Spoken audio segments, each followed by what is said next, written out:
ناظرین، اگر بر صغیر پاک و ہند میں کسی سے پوچھا جائے کہ ترکی کے سب سے مقبول اور سب سے بڑے صوفی شاعر کون ہیں تو فوراً اس کی زبان پر حضرت جلال الدین رومی رحمۃ اللہ علیہ کا نام آئے گا۔ اس کی وجہ یہ ہے کہ عالمی سطح پر 13ویں صدی کے مشہور صوفی شاعر اور مفکر جلال الدین رومی کو ایک منفرد مقام حاصل ہے، اور ترکی، ایران اور بر صغیر پاک و ہند سمیت پوری دنیا میں رومی کی شہرۂ آفاق تصنیف مثنوی کو ایک نہایت محترم کتاب کا درجہ حاصل ہے۔ لیکن آپ کو یہ جان کر شدید حیرت ہوگی کہ اگر یہی سوال کسی ترکی باشندے سے پوچھا جائے تو اس کا جواب کچھ اور ہوگا۔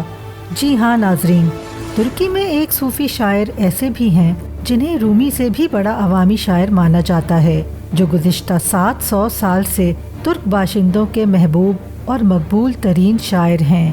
ناظرین، ہم بات کر رہے ہیں 13ویں صدی عیسوی کے معروف ترک صوفی شاعر یونس ایمرے کی، جنہیں عربی زبان و لہجے میں یونس امرا بھی کہا جاتا ہے۔ سن 2015 میں ترک ٹی وی چینل TRT پر یونس ایمرے کی زندگی پر ڈرامہ سیریل یونس ایمرے محبت کا سفر کے نام سے نشر کی گئی تھی، جو اب نیٹ فلکس پر بھی موجود ہے۔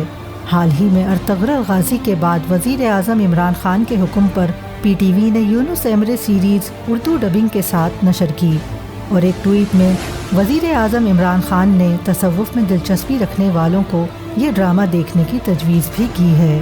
تو ناظرین، آج اسلامی کاور کی اس ویڈیو میں ہم آپ کو حضرت یونس ایمرے کی مکمل بایوگرافی بتانے جا رہے ہیں، جو مستند تاریخی کتابوں سے حاصل کی گئی ہے۔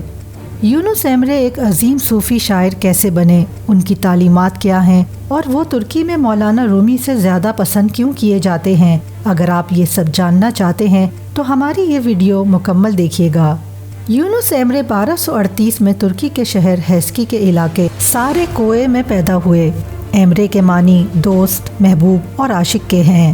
آپ کا گھرانہ گاؤں میں غریب کسان کی حیثیت سے ہل چلا کر بسر اوقات کیا کرتا تھا۔ کہا جاتا ہے ابھی یونس 9 عمر ہی تھے کہ اناطولیہ میں سخت قحط پڑا اور ان کا گاؤں بھی بری طرح سے متاثر ہوا۔ یونس کو اپنی ذات سے زیادہ دوسروں کی فکر تھی۔ یونس ترکی کے معروف صوفی بزرگ حاجی بکتاش ولی کی درگاہ کے لیے روانہ ہوئے۔ رقم ان کے پاس تھی نہیں، مگر درویش کے پاس خالی ہاتھ بھی نہیں جانا چاہتے تھے، اس لیے جنگل سے کچھ پھل توڑ لیے۔ حاجی بکتاش رحمۃ اللہ علیہ بہت پہنچے ہوئے بزرگ تھے۔ انہوں نے اپنے ایک مرید خاص کو کہا کہ آج ایک لڑکا یونس آنے والا ہے، تم اس سے پوچھنا کہ اس کو اناج چاہیے یا برکت۔ جب یونس درویش حاجی بکتاش رحمۃ اللہ علیہ کی درگاہ تک پہنچے تو حاجی بکتاش نے خود ان سے پوچھا کہ بیٹا، تم گندم لینا چاہتے ہو یا برکت؟ یہ سوال انہوں نے 3 مرتبہ پوچھا۔ یونس 9 عمر تھے اور لفظ برکت کا مطلب نہیں جانتے تھے۔ آپ نے حاجی بکتاش رحمۃ اللہ علیہ سے پوچھا کیا برکت بھی اتنی ہی جگہ لے گی جتنی کہ اناج؟ جواب ملا نہیں، برکت تو چھوٹی سی جگہ میں سما سکتی ہے۔ یونس کو خیال آیا کہ ان کے گاؤں میں لوگ فاقوں سے مر رہے ہیں، اور ایسے میں اتنی چھوٹی سی چیز لے کر میں کیا کروں گا؟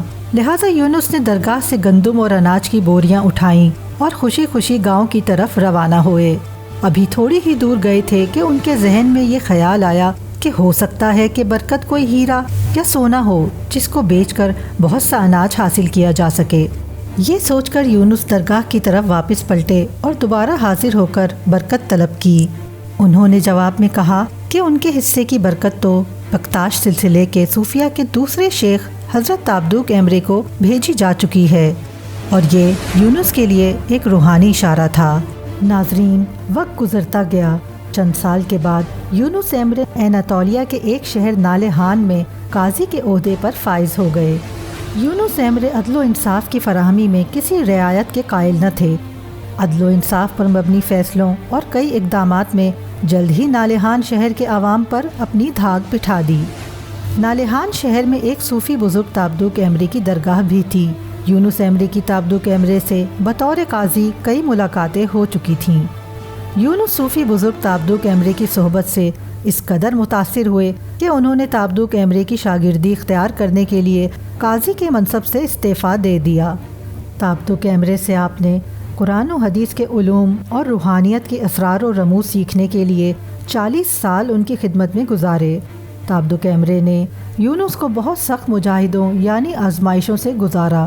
یونس نے کئی سال تک درگاہ کے لیے لکڑہارے کے فرائض بھی انجام دیے، حتیٰ کہ آپ درگاہ کی صفائی ستھرائی کا کام بھی کرتے۔ اسی دوران یونس کی شادی بھی شیخ تابدک امرے کی بیٹی سے ہو گئی۔ تابدک کی تربیت میں یونس نے راہ سلوک کی کٹھن منازل طے کیں اور پھر گاؤں گاؤں کریا کریا فقیرانہ صدا لگاتے محو سفر رہے۔ یونس امرے کا زمانہ آزمائشوں کا زمانہ تھا۔ اس زمانے میں سقوط بغداد کے بعد کونیا پر سلجوق ترک حکمران تھے۔ اس وقت کونیا اور اناطولیہ کا نواحی علاقہ ان وسط ایشیا کے مہاجرین کے لیے واحد پناہ گاہ تھا، جن کے آبائی وطن کو منگول حملہ آوروں کی قتل و غارت گری نے تباہ کر دیا تھا۔ جس دور میں سلجوقی، منگول اور مختلف قبائل لڑائیوں میں مصروف تھے، اس وقت یونس امرے نے انسان دوستی اور بھائی چارے کا پیغام پھیلایا اور سب کو اتحاد، اتفاق اور آپس میں مل جل کر رہنے کی تلقین کی۔ ناظرین، یونس امرے کے دور کے ادب میں عربی اور فارسی الفاظ کا استعمال زیادہ کیا جاتا تھا، جس کی وجہ سے اناطولیہ میں رہنے والے عام ترک اسے سمجھنے سے قاصر تھے۔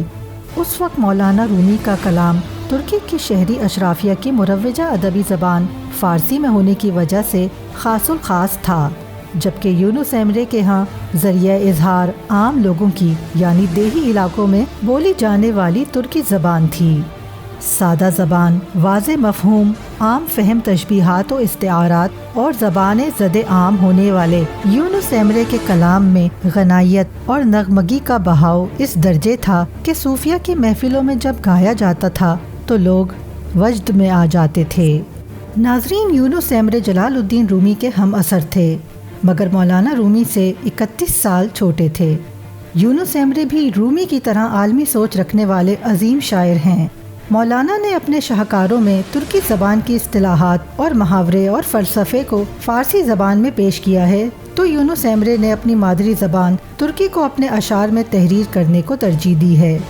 رومی اپنی مثنوی میں حکایتوں اور کہانیوں کا مجموعہ تصنیف کرتے تھے اور ان کا حلقہ اثر شہر کے عالم فاضل صوفیوں پر زیادہ مشتمل تھا۔ بنیادی طور پر ان کی تحریریں ادبی زبان یعنی فارسی میں تھیں۔ دوسری طرف یونس امرے بستی بستی گھوم کر غریبوں کے لیے نظمیں کہتے تھے۔ ان کے گیت عام فہم ترک زبان میں ہوتے تھے، اس لیے عوام میں بڑی تیزی سے مقبول ہوتے۔ ترکی میں آپ کو نہایت عزت و احترام حاصل ہوا، یہاں تک کہ آپ کو رومی سے بھی بڑا عوامی شاعر مانا جانے لگا۔ ناظرین، یونس امرے کی شاعری کا سب سے پرانا ریکارڈ 15ویں صدی کے مسودوں کی صورت میں ملا ہے، لیکن اس کا مطلب یہ نہیں کہ انہوں نے اس سے پہلے کوئی شاعری ترتیب نہیں دی۔ ان کا کلام، نظمیں اور رباعیات سب سینہ بسینہ چلی آ رہی تھیں۔ موجودہ صدی میں عبدالباقی نامی ایک عالم نے نہایت عرق ریزی سے یونس امرے کا کلام مرتب کیا ہے۔ اس میں 1308 عیسوی میں لکھی گئی 1575 اشعار پر مبنی ایک مثنوی رسالۃ النصیحہ ہے، جو فارسی بحر و اوزان پر ہے، جبکہ 350 نظموں پر مشتمل دیوان شامل ہے۔ لیکن یونس امرے کا بیشتر کلام امتداد زمانہ کی نظر ہو چکا ہے۔ اس حوالے سے ایک واقعہ مشہور ہے کہ صوفی بزرگ تابدک امرے کا ایک اور مرید ملا قاسم تھا، جو انتہائی تنگ نظر، دقیانوس اور انتہا پسند سوچ کا مالک شخص تھا۔ ایک روز اس نے اپنے پیر بھائی یونس امرے کے کلام کو دریا میں بہانے کا ارادہ کیا۔ کہا جاتا ہے کہ ملا قاسم دریا کے کنارے بیٹھا یونس امرے کی شاعری کا مطالعہ کر رہا تھا۔ وہ ایک کے بعد ایک صفحہ پلٹتا اور بڑبڑاتا، یہ تو خرافات ہے، اور اس صفحے کو توڑ مروڑ کر پانی میں بہا دیتا۔ پھر وہ اس صفحے پر پہنچا جس پر یونس امرے نے اپنی ذات کو مخاطب کرتے ہوئے لکھا تھا کہ یونس، تم حق بات کہو، اس لیے ایک دن آئے گا جب ملا قاسم تمہارا محاسبہ کرے گا۔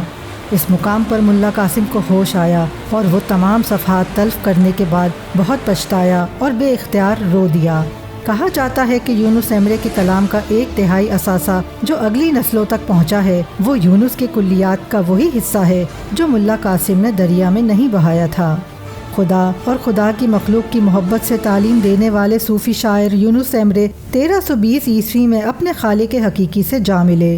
حضرت یونس امرے کے مدفن کا یقینی علم نہیں ہے، غالب امکان یہی ہے کہ آپ سارے کنویں میں ہی دفن ہیں۔ آپ نے وسطی ایشیا سمیت شام اور دنیا کے بہت سے ممالک کے سفر کیے اور آپ کے عقیدت مند دنیا کے مختلف خطوں میں پائے جاتے ہیں۔ یونس ایمرے کے مجسمے اور یادگاریں ترکی کے بہت سے شہروں میں دیکھی جا سکتی ہیں اور یونس ایمرے کے نام کئی تعلیمی ادارے بھی قائم ہیں۔ یونس ایمرے کی حیات و تعلیمات پر ترکی میں کئی کتب شائع ہو چکی ہیں اور 1974 میں ان پر ایک فلم بھی بنائی جا چکی ہے۔ یونس ایمرے ترک تصوف کے بڑے اساتذہ میں شمار ہوتے ہیں۔ آپ کے اشعار میں عربی فارسی ترکیبیں اور قرآن کریم کی آیات کے حوالے بکثرت موجود ہیں۔ اس کے ساتھ ساتھ یونس ایمرے بہت بڑے عالم بھی تھے۔ آپ کا شمار ترکی میں ماڈرن لٹریچر کے بانیوں میں بھی کیا جاتا ہے۔ یونس ایمرے کا کلام 2 کتابوں پر مشتمل ہے۔ ایک کتاب نصائح پر مشتمل رسالۃ النصیحہ ہے جس کا پہلے بھی ذکر کیا جا چکا ہے، جس میں تقریباً 60 نظمیں ہیں۔ دوسری کتاب آپ کا مجموعہ کلام دیوان یونس ایمرے ہے اور محققین کے مطابق آپ کی نظموں کی تعداد 350 ہے۔ 1991 میں یونس ایمرے کی 750ویں سالگرہ کے موقع پر اقوام متحدہ کی جانب سے اس سال کو متفقہ طور پر یونس ایمرے عشق کا سال کے طور پر منایا گیا۔ ناظرین، آپ کو ہماری یہ ویڈیو کیسی لگی کامنٹ میں ضرور بتائیے گا